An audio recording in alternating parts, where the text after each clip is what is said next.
Bismillahirrahmanirrahim. Assalamualaikum warahmatullahi wabarakatuh.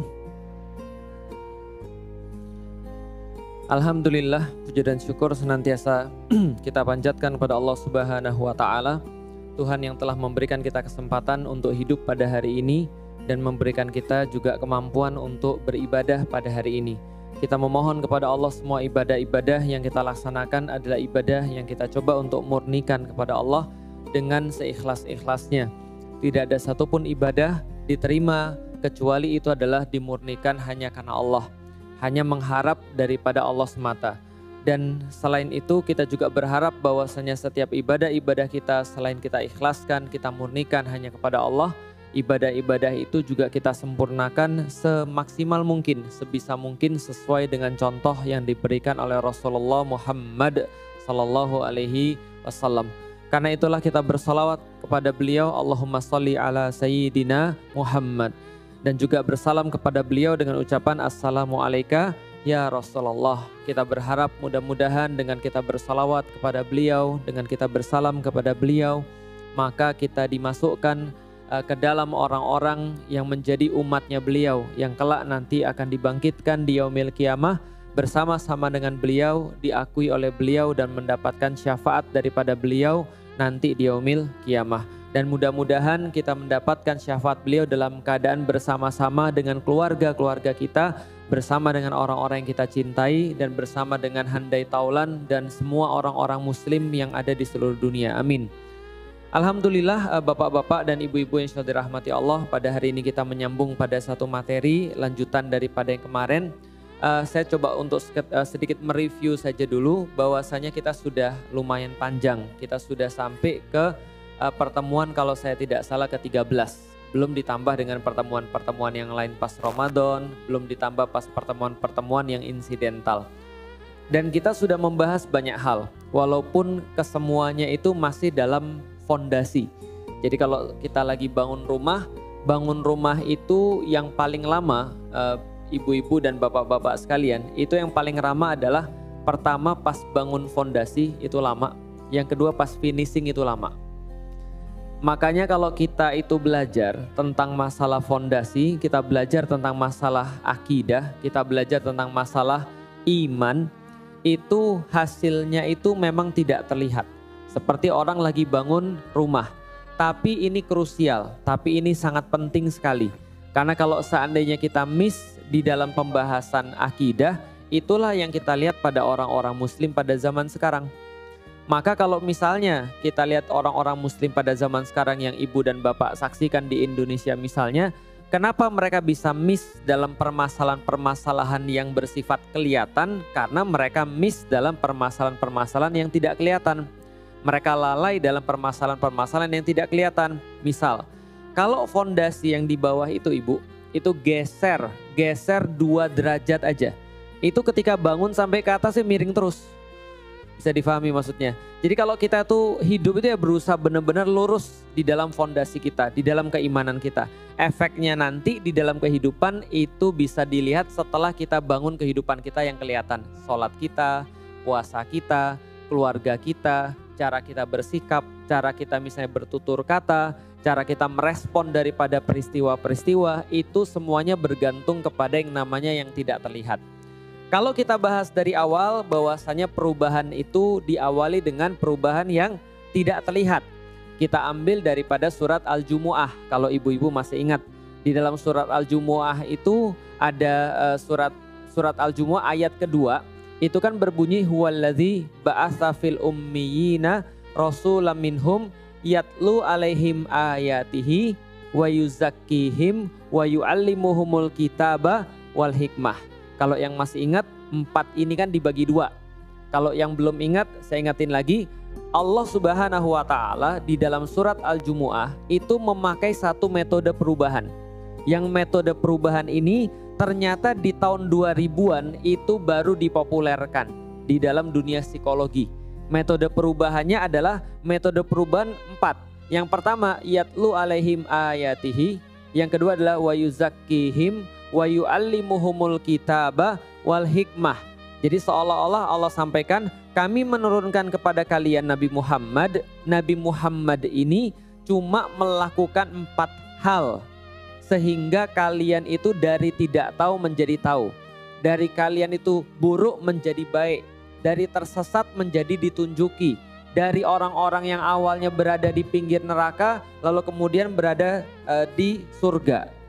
Jadi kira-kira seperti itu. Artinya ya kita bisa membahas bahwasanya di dalam surat Al-Jumu'ah ini Allah menyampaikan huwallazi adalah Allah yang kemudian menurunkan hambanya. Itu kan ya, dan agama yang benar. Untuk apa? Untuk melakukan 4 hal. Apa 4 hal ini? Yatlu alaihim ayatihi wa yuzakkihim wa yu'allimuhumul kitaba wal hikmah. Apa 4 ini? Pertama, mengajarkan pada manusia cara untuk menyadari keberadaan Allah, memahami tanda-tanda Allah.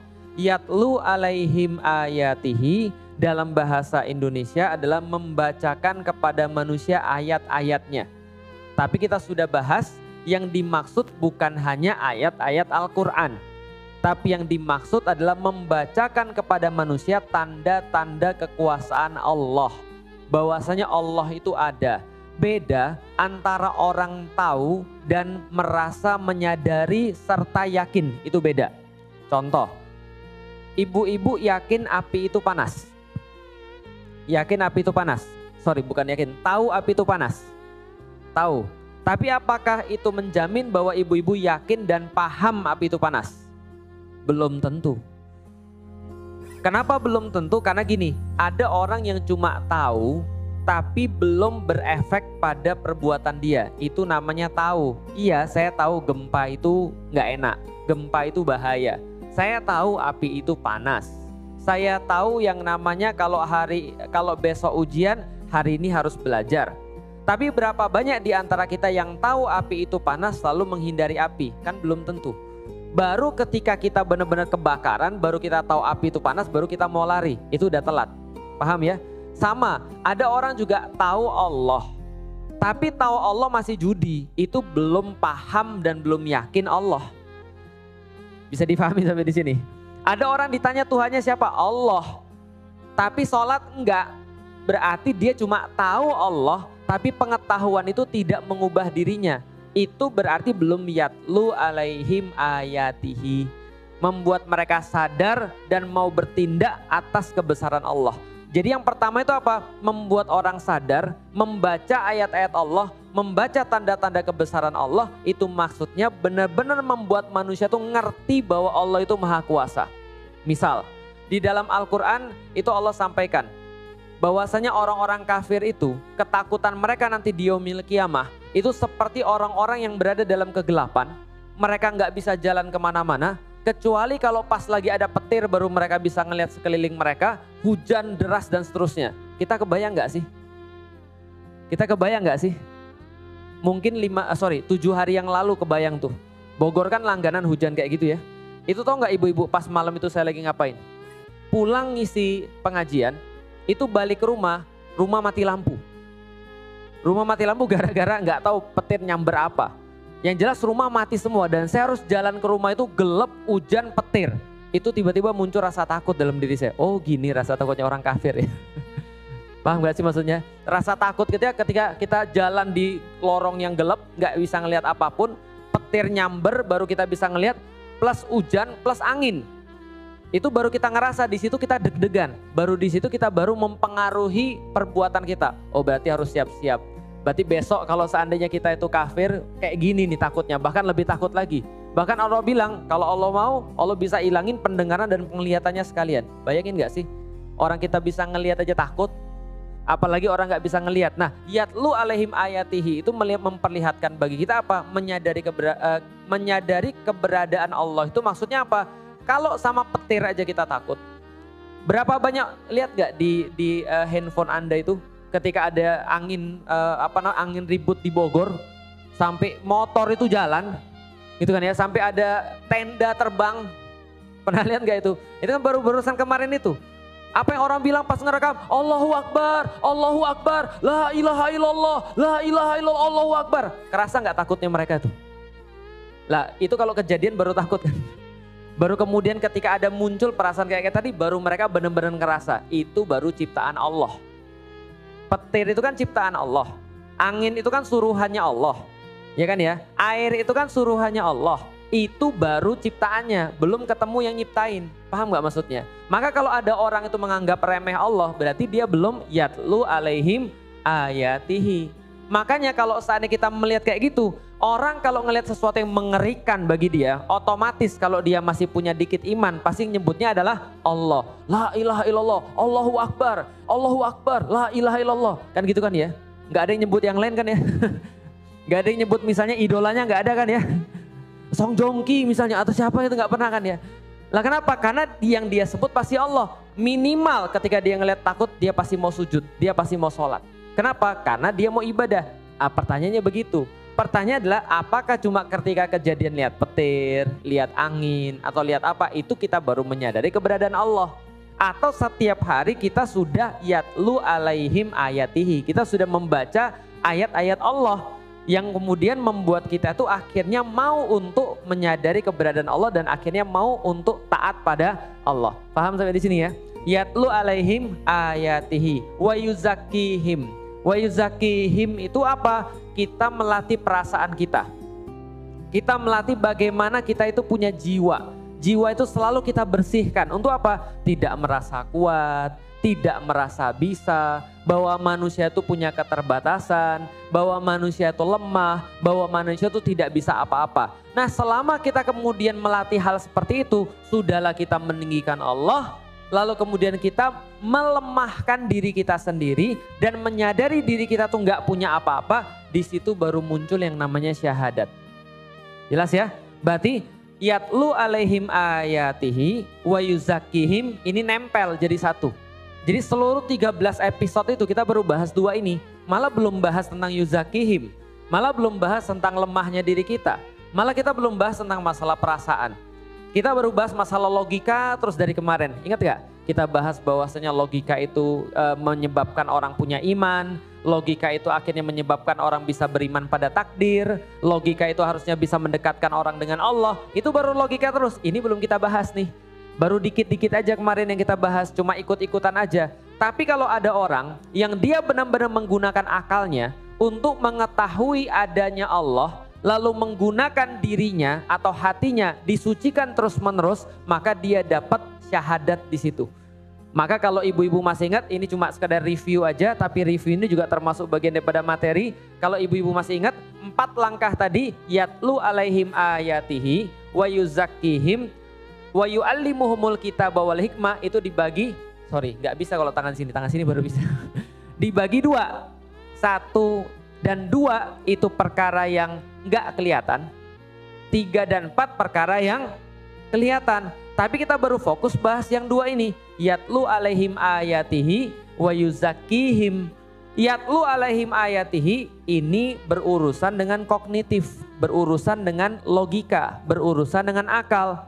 Sedangkan yang masalah wa yuzakkihim ini berurusan dengan hati, berurusan dengan emosional, berurusan dengan kecerdasan afektif. Kalau dalam bahasa psikologi, berarti ada kecerdasan logis atau kecerdasan kognitif, ada kecerdasan hati atau kecerdasan emosional atau afektif. 2 ini kalau dikuasai jadi syahadat. Dan kalau salah satu tidak dikuasai, nggak jadi orang bersyahadat. Contoh, dia tahu Allah tuh maha kuasa. Dia tahu Allah tuh maha hebat, maha menguasai, yang menciptakan petir, angin ribut, hujan dan segala macam, yang memang membuat dia tuh terpesona. Tapi dia merasa juga hebat. Iya sih, Allah itu maha hebat, tapi manusia juga hebat. Allah bisa nyiptain petir, manusia juga bisa nyiptain petir. Allah bisa nyiptain angin ribut, manusia juga bisa. Gempa, sekarang manusia juga bisa buat gempa. Gak bakal bersyahadat dia. Ataupun ketika bersyahadat dia nggak ngefek. Kenapa? Karena syahadat itu adalah pernyataan atau pengakuan, ya Allah saya nggak punya apa-apa, saya nggak bisa apa-apa, dan saya nggak tahu apa-apa, Engkau yang maha tahu. Baru muncul namanya asyhadu an la ilaha illallah. Ya Allah, benar-benar nggak ada Tuhan selain Engkau, nggak ada yang berkuasa selain Engkau, nggak ada yang berhak untuk diibadahi selain Engkau. Tapi kalau dia merasa dirinya hebat, maka nggak terjadi hal seperti itu. Kenapa? Karena ternyata dia menjadikan dirinya sendiri sebagai Tuhan. Banyak orang ngaku Allah sebagai Tuhan, tapi masih punya Tuhan yang lain. Bisa dipahami Bapak Ibu sekalian? Kadang-kadang Tuhannya harta, kadang-kadang Tuhannya dirinya sendiri, kadang-kadang Tuhannya netizen. Sekarang zaman sekarang Tuhannya netizen ini, yang mana yang paling banyak like-nya itu yang benar. Emang begitu? Itu kemarin ada orang yang selingkuh, like-nya banyak. Buktinya dia like-nya banyak Ustadz. Lah bukan begitu, kalau Anda menjadikan like sebagai penentu Anda benar atau salah, berarti Anda sudah menjadikan netizen sebagai Tuhan. Sudah menjadikan orang-orang sebagai penentu. Ustadz, saya tuh merasa khawatir. Kenapa khawatir? Postingan saya tuh banyak yang gak suka. Loh, Anda itu posting gara-gara siapa? Kalau Anda posting gara-gara netizen, Anda akan sedih ketika orang gak suka. Ketika orang gak nge-like, ketika orang gak follow, ketika orang gak nge-share. Tapi kalau Anda melakukan itu semua karena Allah, maka Anda melakukan ya sudah dinilai oleh Allah. Maka balik lagi, kalau ada orang meninggikan Allah, tapi belum mengerti bahwa dirinya itu gak punya apa-apa, gak bisa apa-apa, lemah, syahadatnya belum sempurna. Akan tetapi sebaliknya, kalau ada orang tahu dia lemah banget tapi nggak mengerti kekuasaan Allah, itulah jadi orang-orang yang kayak di barat itu. Mereka baik, mereka suka bantu orang karena mereka merasa diri mereka lemah. Kita tuh nggak bisa hidup sendiri, kita terus bantu orang, kita tuh lemah, nggak bisa apa-apa, maka kita perlu orang lain. Tapi dia nggak nyembah Allah. Bisa dipahami teman sekalian. Maka perlu dua hal supaya syahadat kita tuh menjadi sempurna. Kenapa? Karena yatlu alaihim ayatihi wa yuzakkihim itu satu paket. Orang mengetahui kebesaran Allah pasti akan membuat dirinya rendah. Makanya kita contohkan, dalam setiap ibadah di dalam diri kita diajarin oleh Allah bahwa kalian tuh lemah, kalian tuh nggak bisa apa-apa. Maka dalam ibadah sholat misalnya, setelah kita assalamualaikum warahmatullah, assalamualaikum warahmatullah, apa yang kita ucapkan? Astaghfirullahaladzim, alladzi la ilaha illa huwal hayyul qayyum wa atubu ilaih, dan seterusnya. Lah kenapa? Karena kita beristighfar, karena kita merasa bahwa kita lemah. Jangan sampai setelah kita selesai sholat kita merasa bangga. Jangan sampai ketika kita sering ibadah malah sering mengakukan diri. Itu berarti syahadatnya ada yang salah. Orang yang bersyahadat itu menganggap dirinya lemah. Dirinya gak punya apa-apa, hanya Allah yang punya. Berapa kali Allah ngajarin kita dengan cerita para sahabat dan para rasul. Lihat Musa. Musa itu adalah orang yang termasuk paling pintar di dalam para nabi. Kenapa paling pintar? Ilmunya itu paling banyak. Maka kalau ibu-ibu baca dalam suratul Kahfi, ketika dia itu mau nyari orang untuk belajar, coba sebegitunya dia. Dia itu kalau ketemu ilmu mau kemanapun dia kejar. Sebelum dapat dia nggak bakal berhenti. Walaupun dia bilang, walaupun aku harus bertemu di satu tempat bertemunya dua lautan. Majma' al-Bahrain. Kenapa di dalam Al-Quran dikatakan Majma' al-Bahrain? Salah satu tafsir daripada para ulama adalah mengatakan bahwasanya di titik itu bertemu dua lautan ilmu. Satu adalah Nabi Khidir yang punya lautan ilmu yang dari Allah, dan Nabi Musa yang juga lautan ilmu. Nabi Musa tuh lautan ilmu. Nabi Musa itu orangnya luar biasa kuat. Bayangin aja, dia misain orang aja salah satunya mati. Bisa dipahami nggak? Ini ada orang lihat orang berantem, dipisahin mati satunya. Karena didorong mati. Itu Nabi Musa. Nabi Musa kuat, Nabi Musa berilmu. Nabi Musa keturunannya siapa? Keturunannya orang yang soleh. Dan bapak angkatnya orang paling berkuasa, siapa? Firaun. Itu bapak angkatnya. Itu Nabi Musa. Tapi apakah Nabi Musa tidak menemui halangan ketika dia berdakwah? Menemui. Bahkan yang membuat dia merasa benar-benar hopeless. Ketika di depannya ada laut, di belakangnya ada bala tentara, lalu kemudian dia bilang gak ada pertolongan kepada kita selain daripada Allah, seluruh kemudian umatnya kocar kacir, ada yang bahkan ngece dan seterusnya. Apa yang dia lakukan? Dia berserah kepada Allah karena dia gak tahu gimana lagi caranya. Karena dia gak tahu, semua cara sudah dicoba. Itu Nabi Musa. Nabi Ibrahim sama. Nabi Ibrahim itu dakwahnya kuat. Dakwanya kemana-mana orang banyak masuk ke dalam agama dia. Banyak menyembah Allah. Penyembah bintang, tunduk. Penyembah matahari, tunduk. Penyembah patung, tunduk sama dia. Tapi kena bakar, kan gitu kan ya. Nah di saat kena bakar apa yang dia katakan? Sama, saya nggak ada perlindungan selain pada Allah. Nabi Yunus sama. Masuk ke dalam paus, diselimuti oleh 3 kegelapan. Nggak ada pertolongan, dia berdoa kepada Allah. La ilaha illa anta inni kuntu minadz zalimin. Sudah merasa apa? Lemah. Nabi Adam juga sama. Itu kan ya, semua mengaku lemah. Lah kita itu kadang-kadang manusia terus merasa kuat. Merasa bisa nyelesain seluruh masalah. Nah ini nggak terjadi syahadat kalau gitu. Sedangkan di dalam agama kita semuanya disuruh merasa lemah, nggak punya apa-apa, baru muncul yang namanya syahadat. Itu baru syahadat sempurna. Kalau syahadat kita sudah didasari kita meninggikan Allah terus menerus dan menekan kita itu egonya terus menerus, baru muncul yang namanya syahadat sempurna. Seperti apa syahadat sempurna? Nih lihat, ada yang tahu lafaz syahadat? Ada yang tahu lafaz syahadat? Tahu dong Ustadz. La ilaha illallah Muhammadur Rasulullah. Ustadz, Muhammadar atau Muhammadur? Ayo loh. Ada kadang-kadang yang bilang Muhammadur, ada yang bilang kadang-kadang Muhammadar. Mana yang betul? Muhammadar atau Muhammadur? Di azan Muhammadar. Ayo loh. Dua-duanya, yakin? Oke, pelajaran bahasa Arab sederhana. Kalau bahasa Arab itu bacanya A atau U tergantung di depannya ada huruf atau tidak. Namanya amil kalau dalam bahasa Arab. Jadi kalau ada amil yang menyebabkan dia jadi U, dia jadi U. Atau ada amil yang menyebabkan dia jadi A, dia jadi A. Contoh, di dalam azan. Asyhadu anna Muhammadar Rasulullah. Kenapa Muhammadar? Karena ada anna. Asyhadu anna Muhammadar Rasulullah. Kalau tidak ada anna berarti bacanya Muhammadur. Bisa difahami ya? Contoh misalnya, la ilaha illallah Muhammadur Rasulullah. Karena nggak ada anna. Tapi kalau syahadat, asyhadu an la ilaha illallah wa asyhadu anna Muhammadar Rasulullah. Paham sampai di sini? Oke, berarti asyhadu anna Muhammadar Rasulullah. Nah, oke, itu adalah lafaz syahadat. Lafaz syahadat. Pertanyaannya, apa arti la ilaha illallah? Apa? Tiada Tuhan selain Allah. Dan Nabi Muhammad adalah utusan Allah. Yakin tiada Tuhan selain Allah? Jawabannya salah. Tiada Tuhan selain Allah. Yakin? Salah. Oke, lihat. Tiada Tuhan selain Allah. Oke, coba lihat ya.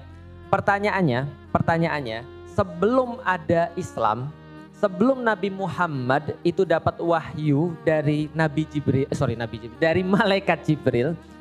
Itu pertanyaannya, orang Arab kalau ditanya Tuhannya siapa, jawabnya apa? Lata, Uzza, Manat. Yakin? La ilaha illallah artinya Lata, Uzza, Manat. Oke, orang-orang Arab ketika ditanya zaman dulu sebelum datang Islam, man rabbuka, siapa Tuhan Anda? Maka jawabannya adalah Allah.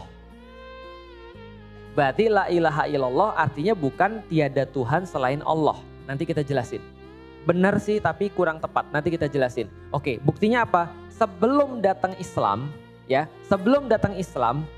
sebelum Rasulullah menerima wahyu daripada malaikat Jibril, orang Arab ketika ditanya man rabbuka, siapa Tuhan Anda? Jawabannya adalah Allah. Buktinya apa? Buktinya nama ayahnya Rasul siapa? Abdullah. Berarti sudah ada Allah atau belum? Sudah. Berarti Allah itu sudah jadi Tuhan di Arab. Makanya ketika mereka ditanya man rabbuka, siapa Tuhan Anda? Jawabannya adalah Allah. Karena Rob dalam bahasa Arab artinya adalah Tuhan. Rob, gitu kan ya. Rob artinya adalah Tuhan. Artinya adalah God.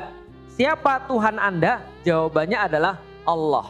Tapi beda orang Arab ketika ditanya man ilahuka. Siapa ilah Anda? Siapa sesembahan Anda? Baru jawabnya Lata, Uzza, Manat, Hubal dan segala macam. Maka Islam datang dengan kalimat la ilaha illallah. Tidak ada sesembahan selain Allah. Bukan la robba illallah. Bukan, itu kan syahadatnya kan ya. Kalau la robba illallah berarti tiada Tuhan selain Allah. Kalau diartikan dalam bahasa Indonesia. Tapi lebih tepatnya adalah kalau la ilaha illallah artinya adalah tidak ada sesembahan. La ilaha illallah, tidak ada sesembahan. Tidak ada yang layak disembah kecuali Allah. Karena orang zaman dulu membedakan, memisahkan antara Rob sama ilah. Antara Rob sama ilah itu dibedain. Kenapa dibedain? Karena mereka bilang Rob itu Allah. Maka kami diciptakan oleh Allah. Maka kami itu diberikan makan oleh Allah. Kami diberikan segalanya oleh Allah. Pelindung kami adalah Allah. Tapi kalau mau minta hujan, mintanya ke Lata.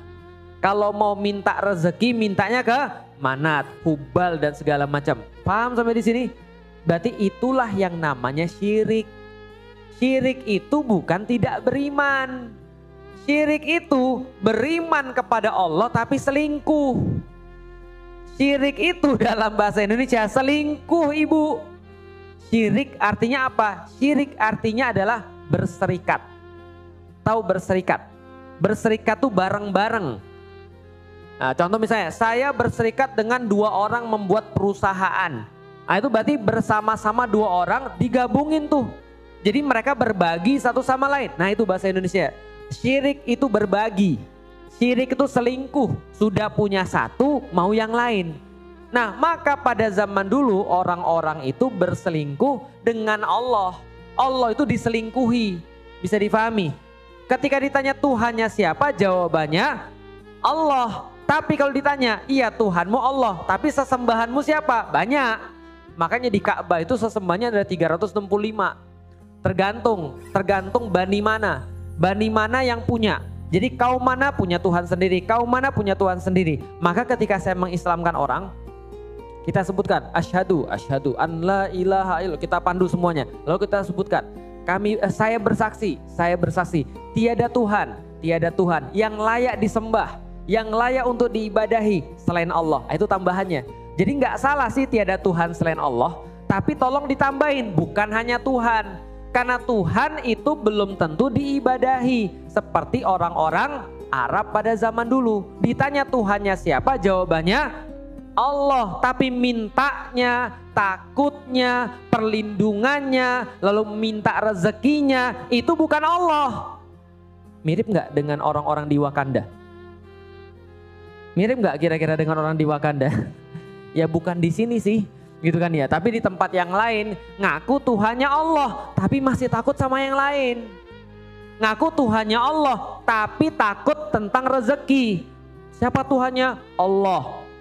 Tapi kok nggak Jumatan? Iya lagi nyari rezeki Ustadz. Kalau saya nggak nyari rezeki dapat duit dari mana? Dikira yang ngasih rezeki adalah angkotnya. Dikira yang ngasih rezeki adalah bosnya. Padahal sudah syahadat. Itu yang namanya belum syahadat sempurna, karena masih merasa ada kekuatan lain daripada kekuatan Allah. Paham sampai di sini? Nah, ini seringkali ada syirik-syirik yang kita tidak sadari. Makanya manusia itu pasti ada syirik-syirik kecil. Pasti ada sesuatu yang kadang-kadang dianggap lebih penting daripada Allah. Maka dalam perbuatan sehari-harinya dia mengutamakan itu daripada Allah. Coba kita lihat, apakah ada praktek seperti itu di zamannya Rasul? Banyak. Suatu hari misalnya, ada seorang sahabat namanya Adi bin Hatim. Namanya siapa? Adi bin Hatim. Adi bin Hatim ini udah masuk Islam. Tapi ketika dia masuk Islam, dia masih pakai kalung salib. Sudah salib, emas lagi. Sudah emas, salib lagi. Loh emang kenapa Ustadz? Laki-laki itu nggak boleh pakai emas. Jadi laki-laki itu nggak boleh pakai emas. Lihat tangan saya ada emas. Nggak ada, cincin aja nggak ada. Kenapa? Udah saya jual pas nikah. Karena nggak ada uang, gitu kan ya. Nah, maka laki-laki nggak boleh pakai emas. Inilah sudah dia pakai emas, salib pula. Sudahlah salib, emas pula. Ketika ketemu Rasul, merah mukanya Rasul. Ketika ngelihat Rasulullah Adi bin Hatim ini sudah masuk Islam, masih pakai kalung salib, dia bilang, Adi, campakkan itu kalungmu. Itu lepas kalungmu Adi. Loh Adi bin Hatim bilang, kenapa ya Rasulullah? Kenapa saya harus ngelepas? Ini kan bagus. Ya kira-kira begitulah. lantas Rasul membacakan ayat Allah, ittakhadhu ahbarahum wa ruhbanahum arbabam min dunillah. Sesungguhnya orang-orang Nasrani itu menjadikan pembesar-pembesar mereka dan menjadikan rahib-rahib mereka sebagai Tuhan-Tuhan lain selain Allah.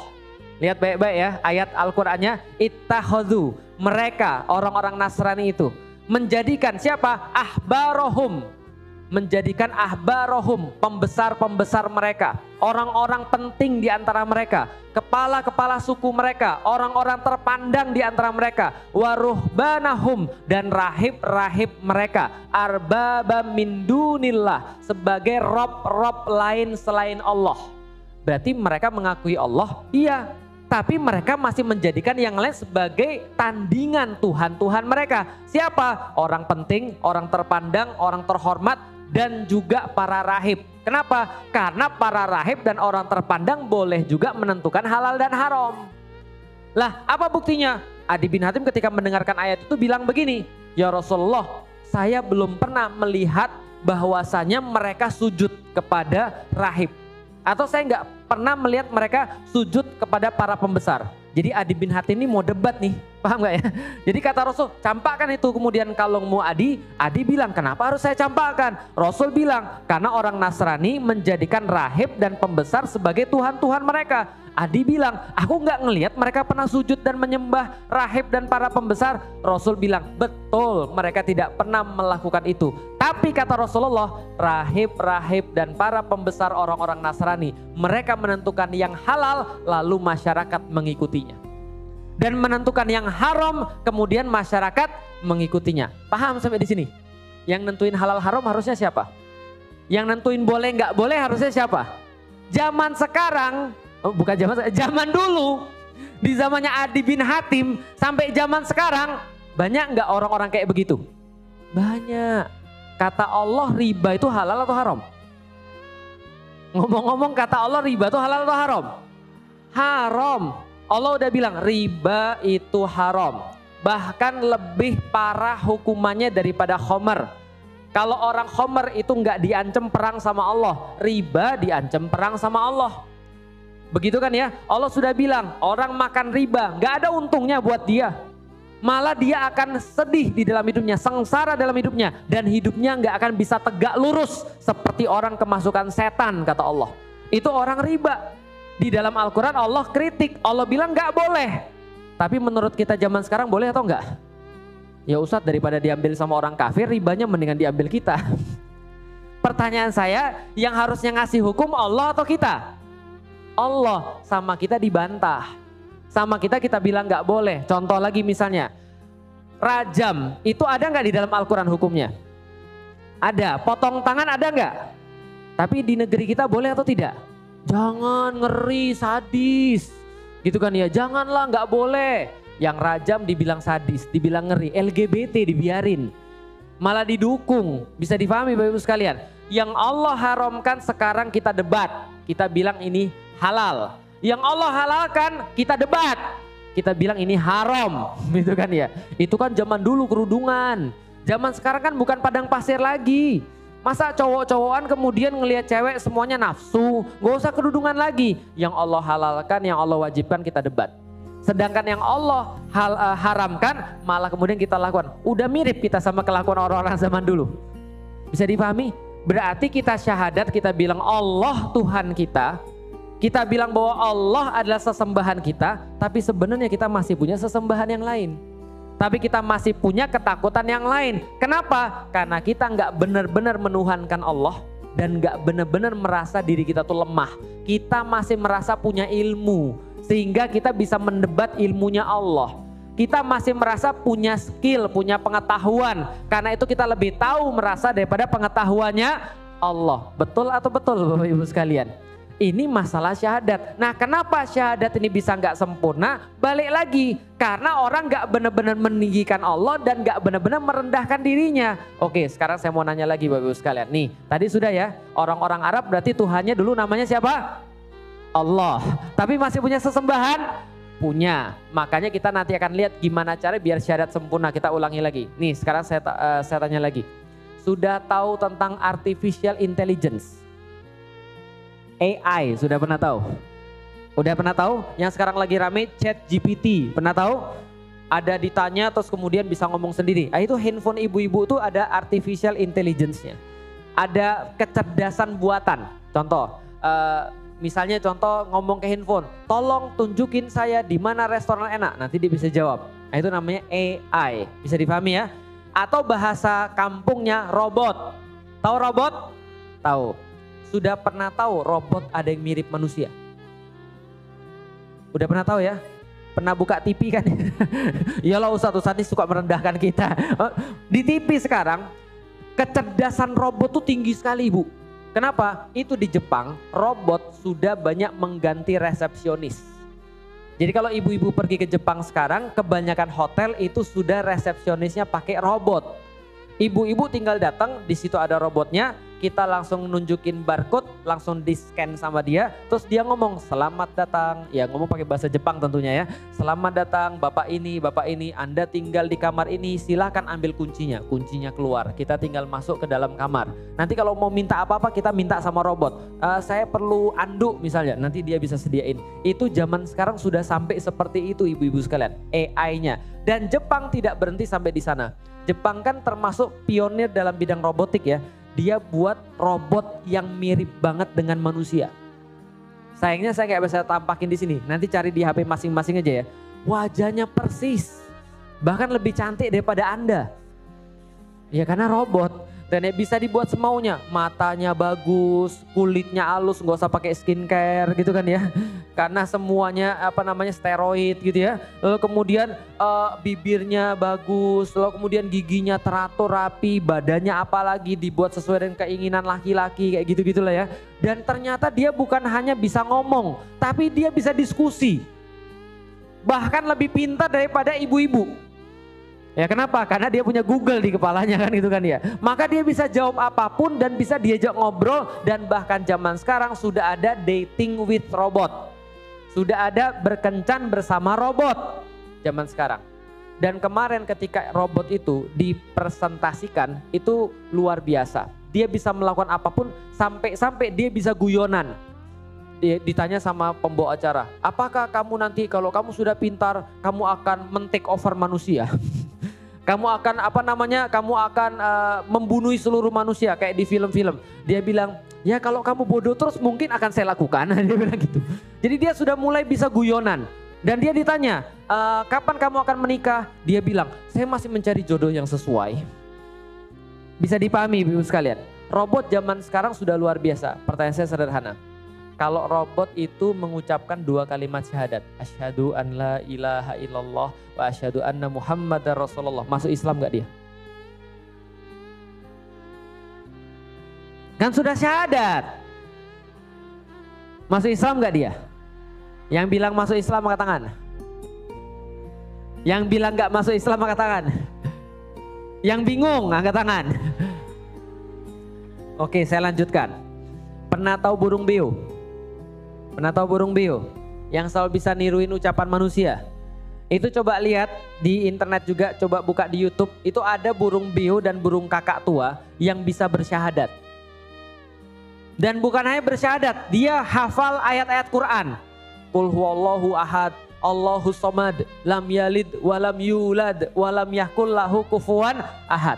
Berarti itu burungnya mualaf atau bukan? Mualaf atau bukan?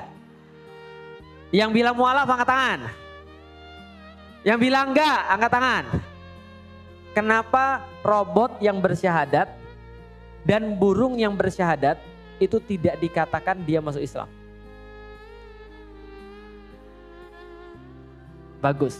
Karena burung tidak sadar. Karena robot juga tidak sadar. Kalau tidak sadar maka dia dianggap tidak bersyahadat. Betul begitu? Pertanyaannya, jangan-jangan selama ini kita itu sama kayak burung sama robot? Betul nggak sih? Enggak, saya nggak bilang syahadatnya, saya nggak bilang belum muslim, bukan. Tapi jangan-jangan syahadat itu cuma di mulut aja. Kayak burung, dia nggak punya jiwa. kayak robot, dia nggak punya jiwa, maka dia nggak dianggap bersyahadat.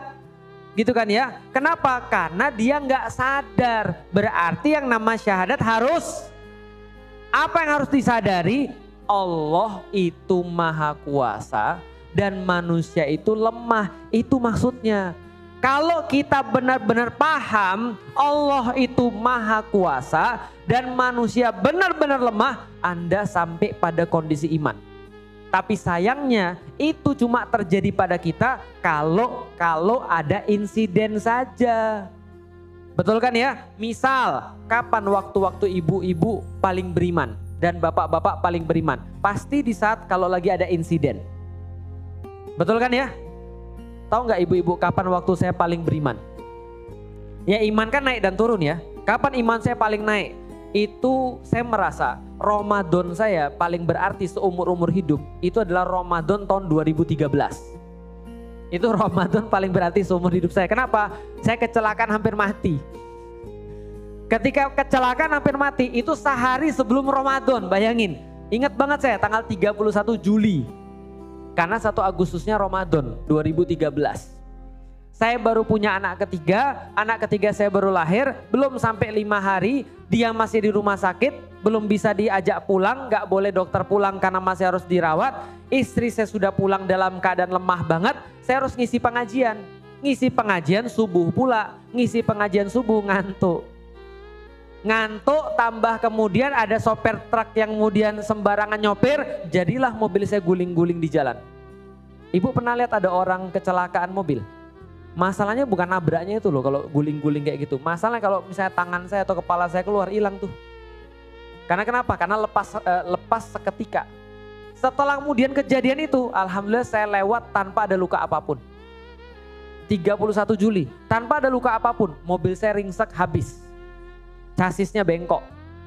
Pokoknya parah mobil. Saya keluar dalam keadaan baik-baik saja. Tapi dari situ yang saya rasakan apa? Ya Allah, ini besok Ramadan. Andai kan saya mati hari ini, maka saya udah gak punya apapun lagi yang saya pikirin.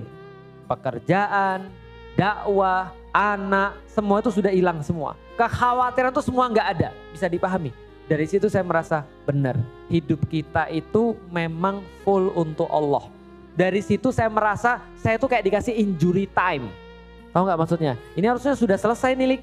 Cuma saya perpanjang dikit supaya kamu tuh menghargai. Ya cuma bertahan berapa lama? 3 bulan aja.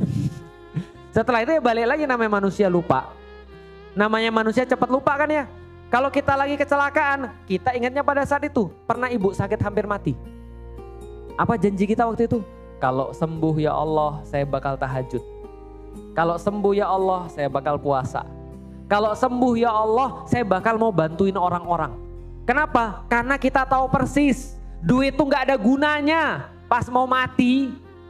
Paham gak sih maksudnya? Kita tahu persis bahwasanya waktu itu gunanya itu cuma untuk beribadah pada Allah. Bahwasanya kerjaan tuh bisa nunggu. Bahwasanya hal-hal yang lain yang kita pikirin itu gak ada gunanya kalau mau mati. Tapi kan kesadaran itu kan akan hilang kalau kita sudah sembuh. Jadi paham ibu sekalian.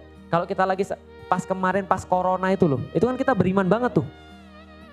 Apalagi pas bulan-bulan Oktober Agustus itu, pas Delta itu, sehari 8 innalillah. Sehari itu di WhatsApp 8 innalillah itu minimal. Innalillahi wa inna ilaihi rojiun. Lihat aja tuh, saya masih ada di Instagram saya itu udah kayak obituari. Kenapa? Tiap hari ada yang meninggal ulama. Gitu kan ya. Maka kita sadar betul tuh, kita jaga betul, kita hargai banget hidup kita. Kita minta maaf sama orang. Kita merasa, mohon maaf ya kalau saya ada salah dan segala macam. Kenapa? Karena kita yakin kita mau mati. Saya WhatsApp teman saya masuk rumah sakit, saya WhatsApp jawabannya beda. Saya bilang, wah bentar lagi nih. Gitu kan ya. Teman saya tuh yang masuk rumah sakit, satu sudah bikin surat wasiat, satu ngigau dia sudah mati. Bisa dipahami Bapak sekalian? Kenapa? Karena hal-hal yang paling berarti, keimanan menjadi maksimal ketika kita yakin betul kita tuh lemah. Paham?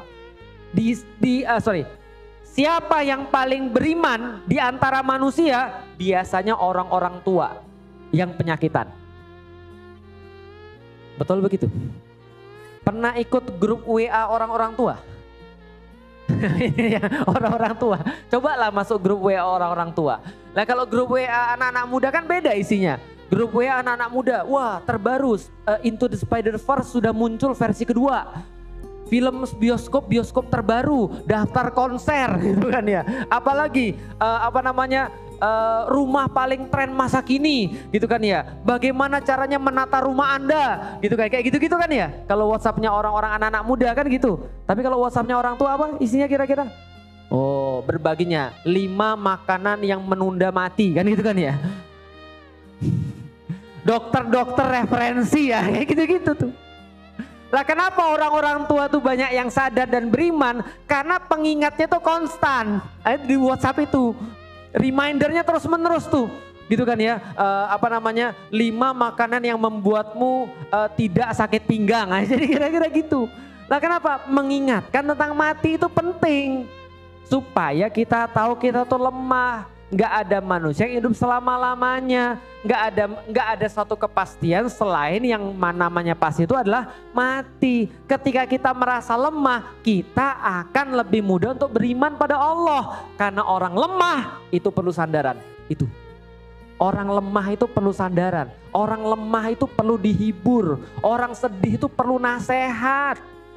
Orang yang merasa dirinya nggak punya apa-apa perlu dekat sama orang yang punya apa-apa. Lihat tuh orang-orang yang lemah pasti punya backingan, betul nggak? Pertanyaan kita, namanya akidah itu apa? Akidah itu literally artinya adalah bersandar. Karena Anda nggak kuat. Karena Anda nggak kuat, cari senderan apa? Allah.